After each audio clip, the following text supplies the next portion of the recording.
But I believe, ladies and gentlemen, that the 4-H story is a good story. It is a story that touches the lives of almost every Jamaican.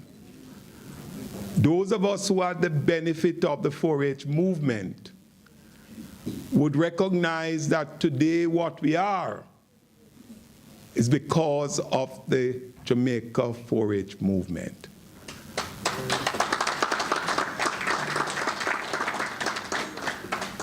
I remember very well, as a clubite, every year, my mother, Myrtle Ferguson, who was a leader of the 4-H movement, would take us to Denby. And it would not be that you have an option. We had to go to Denby. So I've been going to Denby for over 50 years. And I will say to you that the experience as a youth going to Denby still remains an important part of my memory. Being a clubite and having left Jamaica in 1969, I returned in 1978 and I went to St. Thomas and I became a leader myself, leader of the advisory council, and then I became chairman of the board of management of the 4-H movement. When I became parliamentary sec in education in 1995 to 98, 4-H became my responsibility. When I left education for agriculture, Prime Minister Patterson sent it along with me to agriculture.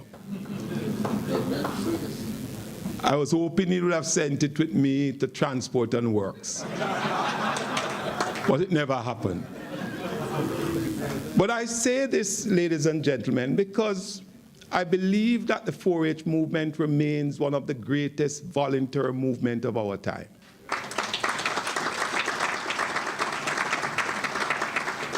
And tonight I want to pay tribute to our teachers who have been the backbone of the leadership of this movement. Had it not been for them, in fact, if they go on work to rule, the movement goes to sleep because they are integrally involved.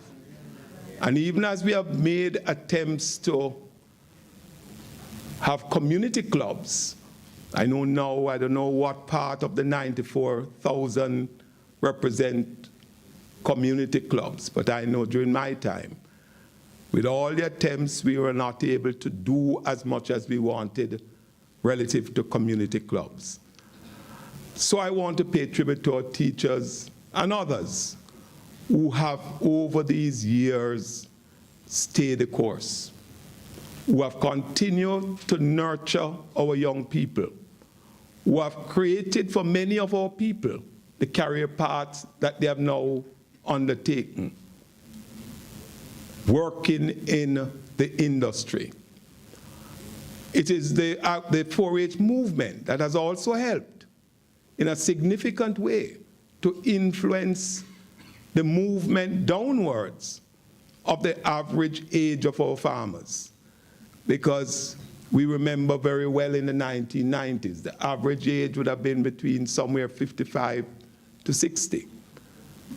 Today, we have seen some movement in that regards, and the 4-H club is an integral part of that.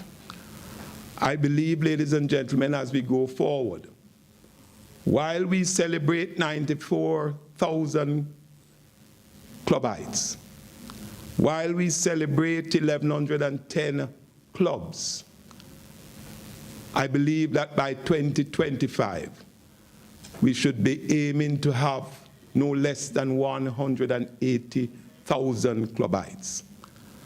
And in so doing, continue to bring our young people into a movement that will help in dealing with crime and violence, that will help to deal with the issues that now affect our young people and our adolescents as it relates to health, whether it is tobacco smoke, whether it is teenage pregnancy, whether it has to do with drug abuse.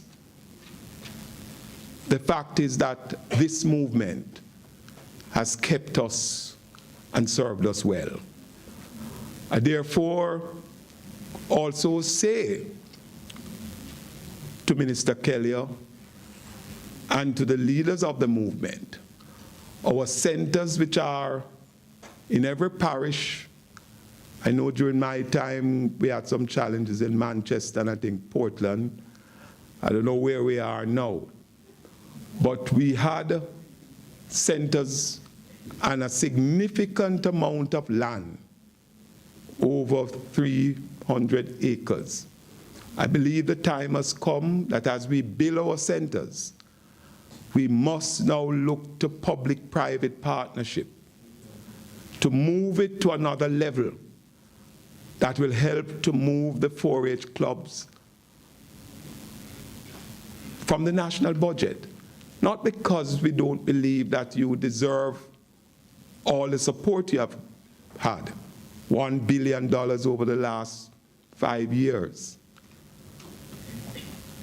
What I'm saying, ladies and gentlemen, that we have the potential to grow. And it is that potential to grow with all the new things that you have brought on board, entrepreneurial training, climate change, the nutraceutical industry, which is a multi-billion-dollar US industry. When we combine all of that, it is my view that the great potential of this movement still remains. The possibilities are great. And as Minister of Labor and Social Security, as a country, we must begin to focus in the direction of greater productivity in our country. We must now call on science, technology, innovation to improve our productive capacity. We must now reposition ourselves to become competitive, both local and international.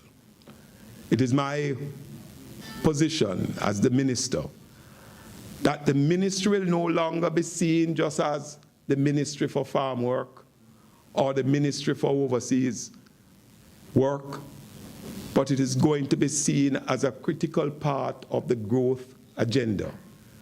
It is going to be seen as an economic ministry that must drive and contribute to us moving from 1% growth as we have seen over the last 40 years.